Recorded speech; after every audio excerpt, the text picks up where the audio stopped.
Flybe may have been Europe's biggest regional airline, but it had been struggling financially for years in a highly volatile and competitive market.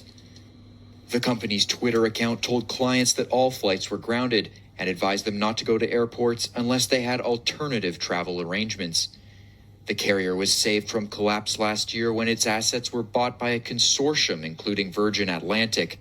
But the coronavirus crisis and its impact on flight bookings proved to be the last straw.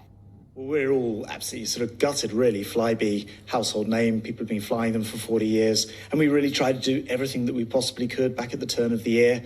And unfortunately, though, with the situation that's developed with Corona, an already weak company, I'm afraid just hasn't been able to survive. Flybe employed some 2,000 people at several airports around Britain. Unions are warning that its collapse could cause further job losses in those regions.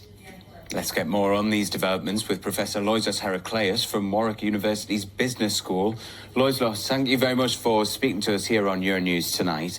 If the coronavirus continues to spread, how much more damaging could this be for the airline industry?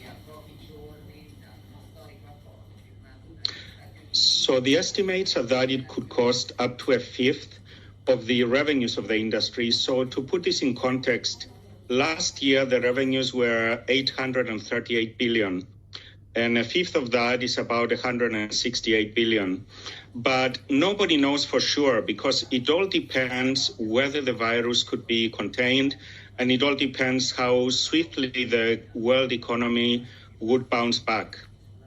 So could we see other airlines going down the same fate as what Flybe's had here? Have you got any other European airlines that you think are now a risk or a concern?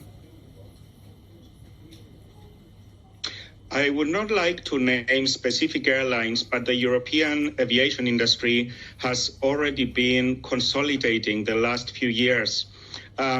Those airlines that are weaker will be acquired or will go out of business. And as Warren Buffett likes to say, only when the tide goes out can you see who's been swimming naked. Now, there has been calls to the EU as well as in the UK, airlines saying that unless they fly their routes that they currently have slots for, they risk losing those slots. They're saying that they haven't got the capacity in terms of passenger numbers to keep on flying those on a revenue basis, and they're asking for help to be able to drop some of those routes while there isn't this demand here. Do you think that's something that we're going to see now? More flight cancellations, less choice being in the market because of this lack of demand? So that is for sure. I think airlines will be doing a few things. Firstly, they will be merging flights or removing flights from their calendar.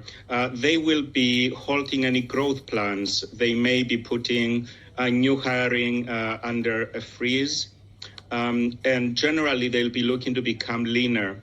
Now, whether governments should step in is a more philosophical question, and it depends on whether we want to change our economic system. The role of government is and should be to create a level playing field rather than be too involved in business. Professor Loizos Heracleus joining us there from Warwick Business School. Thank you very much. Plenty more still to come here on Euronews tonight. We're taking just a short break, but do stick around. We'll be back in just a few moments.